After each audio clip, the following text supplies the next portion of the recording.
Welcome to People Who Plan, Inside the Minds of Modern Operators with Michael Rossiter and Jeremy Pomp. This week we're in conversation with Kenzie Parton, the VP of Global Planning at Kendo Brands and advisor to Atomic. Prior to joining Kendo Brands, Kenzie spent 13 years in planning for Levi's. Welcome to the pod, Kenzie. Let's get started. Welcome to the podcast. You are the VP of Global Planning at Kendo Brands and just have an illustrious career, 13 years at Levi's, and most importantly, advisor. Welcome to the pod. Most importantly. To the pod. Doing good? Yeah, doing well. Yeah. Good. It's been weeks, maybe a month or so since we've chatted. I wanted to thank you for introducing us to your former colleague, Aaron Hogue, who was a guest on this podcast a few weeks ago. It's just been great for us to get in contact with him. So thank you so much for that introduction. Of course, yeah, he's great. Aaron's one of my favorite supply chain partners. One of the things we like to ask our guests is how they got started in planning. I'm curious for you, because it looks like you went right into Levi's, into planning. And so did you have a read on that you wanted to be a planner coming out of school, or how did you get into this realm? So I went to school at the University of Colorado in Boulder for applied math and civil engineering. And what I learned there is lots of good problem solving techniques, but I also learned I did not want to be an engineer, but I am super analytical. And Mervyn's, California no longer exists, but they had a business analyst program that was actually the Target program because they were owned by Target at the time. And so I interviewed for that on campus and ultimately got hired, made my way to San Francisco, and it was kind of the beginning of it. I started in planning, and then when I first moved to Levi Strauss, I went to supply chain finance for 8 years. So I got a good view of the other side of planning to really round out the production side and the customer side. So it gave me a good holistic perspective. Take me through a little bit of your journey at Levi's, starting from the bottom, working your way to the top. I would say that explains my journey with Levi's. I started working on sourcing costing. That was my first major project, and started doing it for the North America region.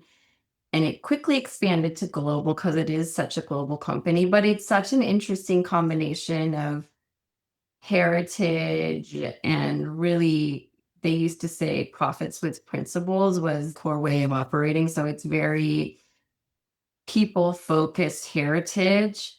But I think it does have a good combination of innovation and exploring new things you need to survive as a company like that. So that was really aligned with my journey. Started in a smaller business, grew into global designing processes for the global organizations, shifted around between finance, operations, planning, kind of got to see a little bit of it all. I felt like global is probably global and versatile, and getting to see a little bit of everything was really my takeaway from Levi's. That's what I enjoyed, was that ability to explore all different areas of planning and supply chain and finance, and that variety was really fun. That's great. And then how does the transition to Kendo happen? That's a good one. It was mid-pandemic. So this happened in the summer of 2020. It was a very tough time. We were canceling production. The denim demand had fallen off a cliff. We were in a massive rebounding mode to try and catch up to the new consumer reality. I got a cold call from Kendo Brands. It was a couple of months long process at the end of the day, but basically I got an opportunity to build my own planning organization, moving into a smaller, more of a startup type situation from this big established company. I was excited by it. I needed some change at that point in time, and I took the leap. And at first I was definitely questioning myself whether it was the right move or not. It was a really rough first couple of months because the team had gone through reorg after reorg. There wasn't much left. They weren't in a great state. So it was really, I had huge turnover the first couple of months, but what it did is created an opportunity for me to build my leadership team and to just really change the thought process and change the whole vision of the team. So it gave me a little bit of a clean slate to build a team and build an organization, but that typically comes at a cost. It was quite a first couple of months. How do you look for planning talent? Like, how do you evaluate if you're building a team? Like, what are the roles you need and like how you build that up? I like looking for business acumen and the ability to understand the business side. I think that's the most important thing. Understanding a lot of people have the analytical skills, but the key to being a good planner is being able to interface with business partners in a way and explain things in an everyday language. So one of the key things I look for is buying experience, things like that, that really round out communication skills and storytelling, because I think those tend to be the skill sets that aren't as well represented in the market. I also look for people that can get in the weeds and really get into the detail, but also have a top line sense, because that is another specialized skill that I don't feel like everyone can do.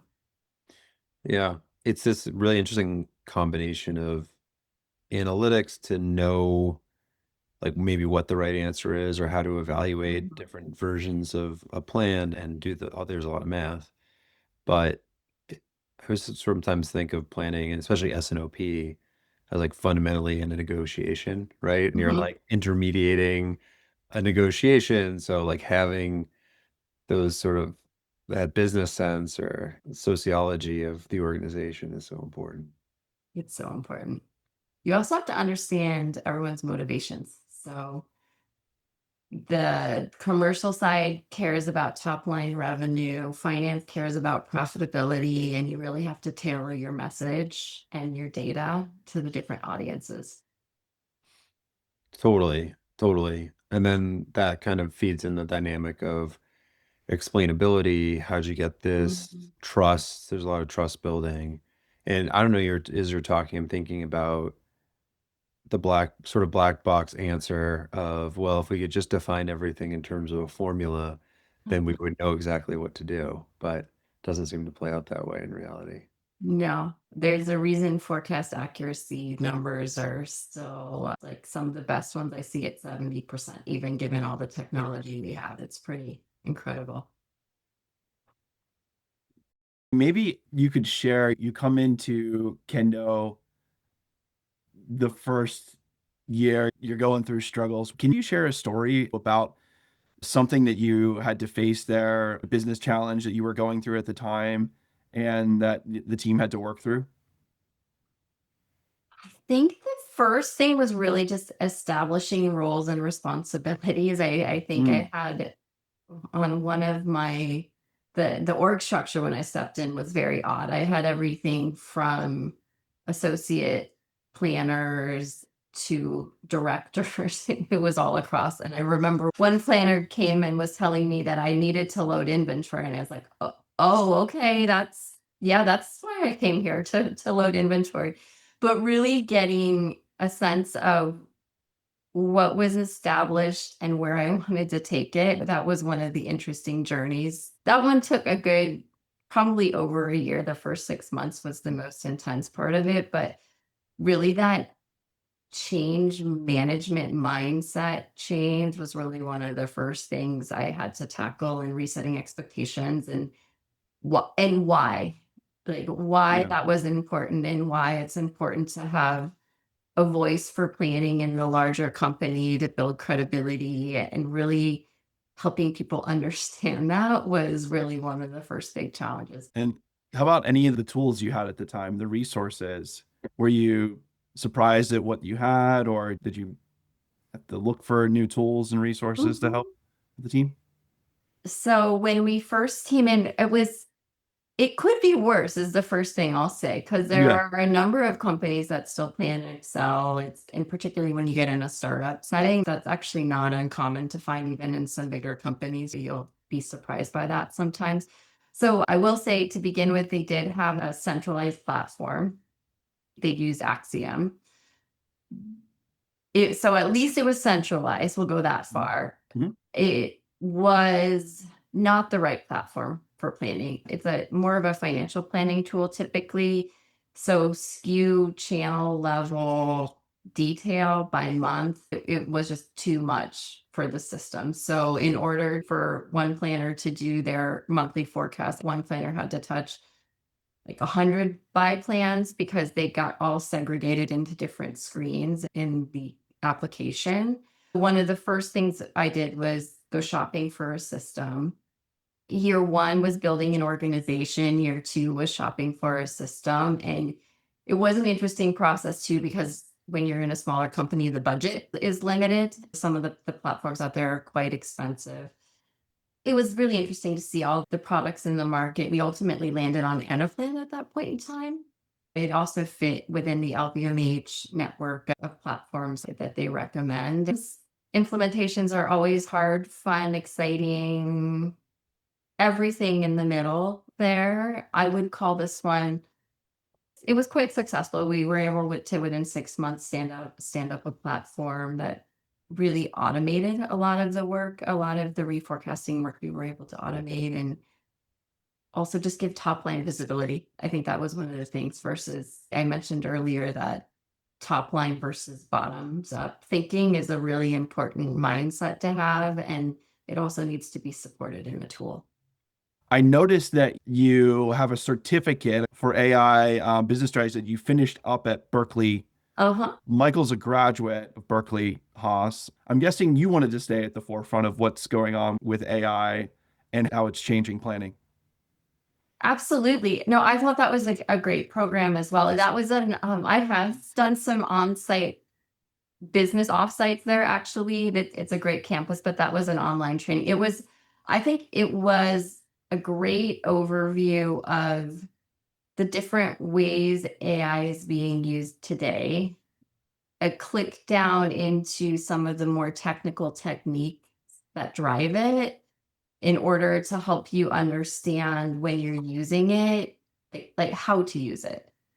And one of the big takeaways I had, and I've always thought this way, if you don't know what you want and you don't know what business problem you're solving and you don't understand your data inputs, you're not going to be successful in implementing something because you don't know where you're going and you don't understand your inputs well enough to get an output that you want.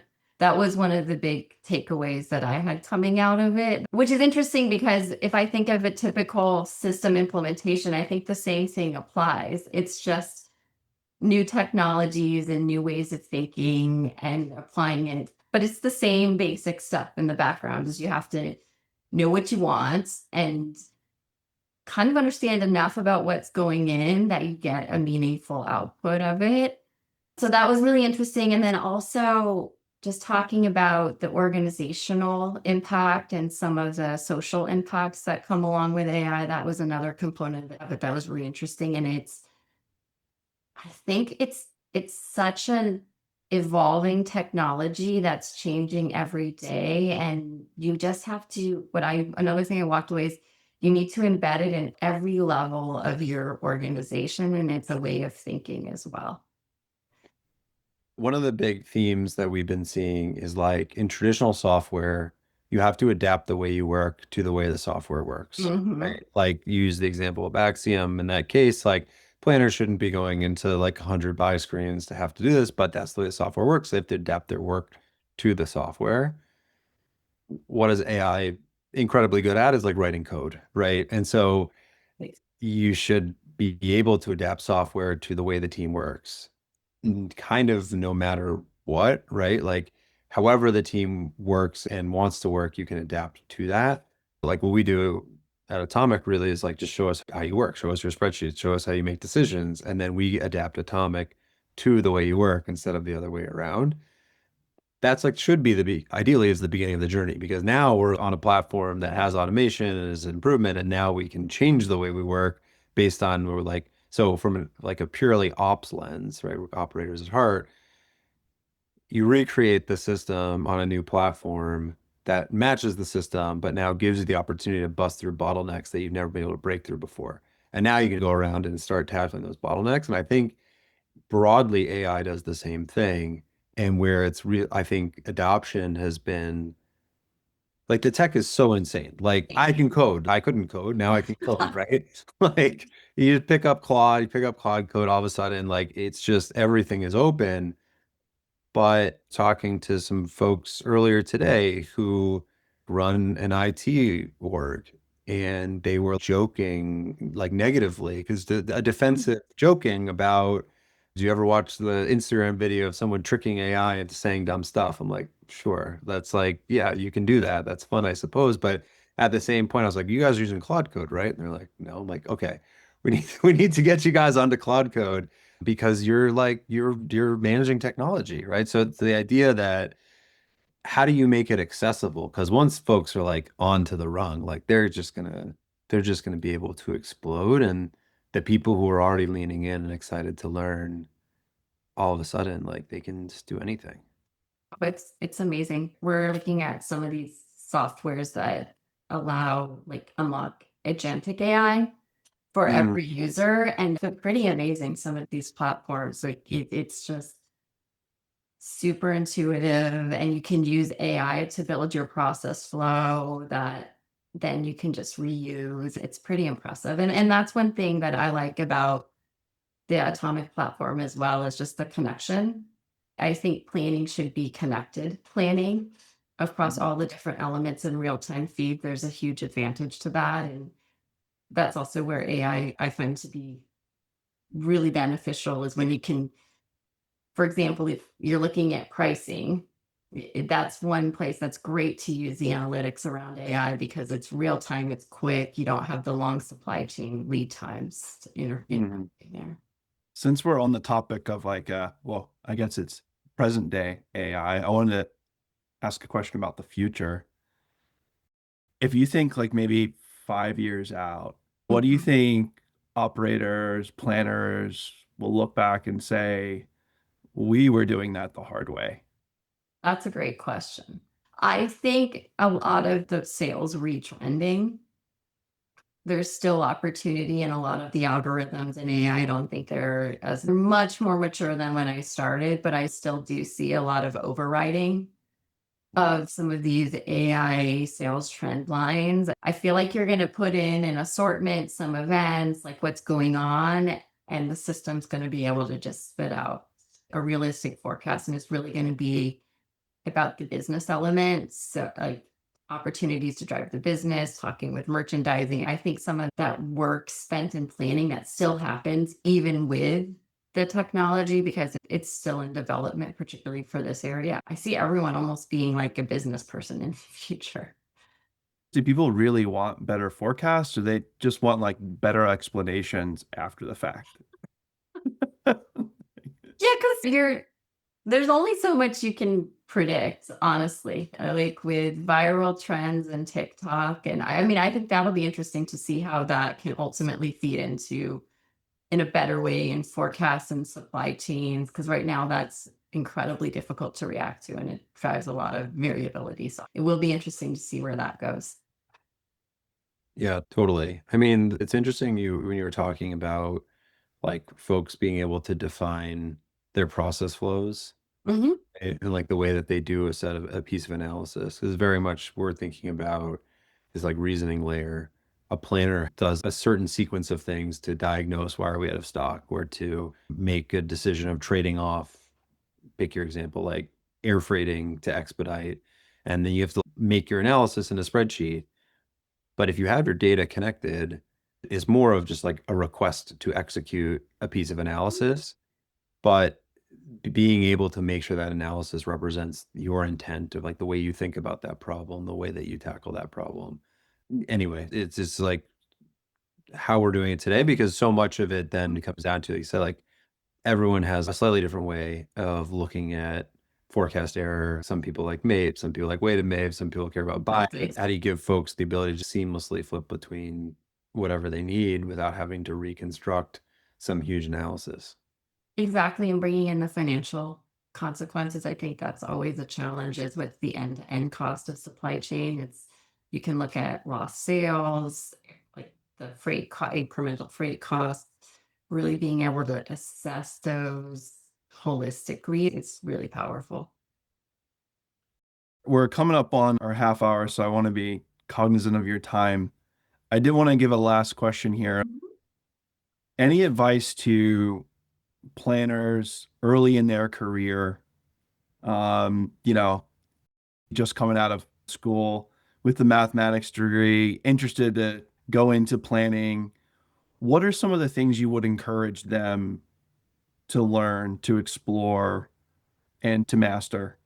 I think curiosity is a great skill set to have at that point, and learning as much as you can about the different pieces of the business is a great thing to focus on. Because at the end of the day, you need to understand the impact that what you're doing has on the company. As planners, we impact some of the biggest investments companies make in inventories and things like that. And thinking at an individual SKU level, you can miss the big picture of what's going on and what the priorities are. So really taking that moment to talk to all the different business partners with curiosity and understand future launches, what the financial goals of the company, and really trying to think how all of that plays into your role puts you just a step above people that are starting from the beginning. Yeah, definitely. Don't keep yourself in the weeds, Yeah. right? Even if the task seems in the weeds, but try to understand it from a broader context. Yeah. And don't get stuck in silos. Silos they lead to finger pointing and frustration and just not feeling empowered. So I try and blow through those silos. Yeah, totally. Part of the magic that I hope that we're kind of like bringing here is like the missing piece for planning, at least, is like the underlying like ground truth. So I remember when I was at Tesla, I was like, I can model anything in a spreadsheet. I'm like very confident I can, but pulling in the right data at the right time and connecting all the pieces, like you were saying, like financial implications and tracking all that. There's like, okay, our ERP is like this is the production environment for our business and everything that's happening in our business. Like data's flying around. But if I want to run a plan, I have to pull data out at a single point in time, and I can only see a little bit, and I don't see the end-to-end implication. And so, yeah, I think what we stumbled upon, because we just started Atomic before, like, I think before ChatGPT, definitely before we thought that we were going to be an AI company, actually, was like, we want to build a testing environment or simulation environment for that production environment. And it should be very similar to ERP, where like it's a unit level model of all the transactions that are happening, but you can just like play with it and do what ifs and do everything on top of it. What proved to be like fairly impossible for the first year was how do you do that in a way where you can form fit it to each company without it being like a 18-month implementation. And so it was like, how do we make it smaller and simpler? It's like, but you're making it less useful and not the vision. And so, yeah, in the last year, we've managed to make it such that you can have a simulation and it can be custom fit to exactly that company. And it's really been the unlock has been AI. Well, we will find out on February 6th, 2031, 5 years from now, how the story ends. And we will all gather right here and do it again. Perfect. All right. The invite is coming. It'll be in All your right. inbox in a few minutes. All right. Book it now. Very cool. Thank you so much for joining the pod this week. Thank you so much for being an advisor to Atomic, and we wish you nothing but the best. Talk soon. All right. Sounds great. Bye. Bye.